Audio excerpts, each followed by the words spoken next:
التماس کردم یه بچه التماس کردم یه بچه بابا چیچک چیکار میشوم؟ چی میکار میکنم؟ مثلا یکسم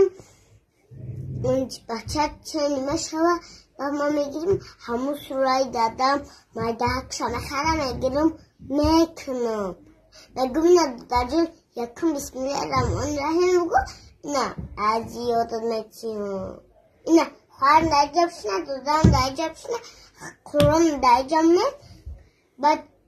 میگم خواهجان دادرجم نه یکم بسم الله الرحمن گویه بچکنه میگم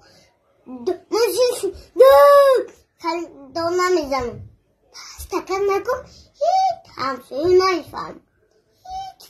همسوی نایفهم اما چی میگم دادرجان ویم بشنوان نخواه میگم دادرجان نه بسم الله الرحمن الرحیم الحام عزیزتم که عزیز خوالوها عزیز سیم بسم الله سبحانك اللهم وبحمدك وتبارك اسمك وتعالى جدك وإله غيرك میگم هم خیلی بگو بعد میگم که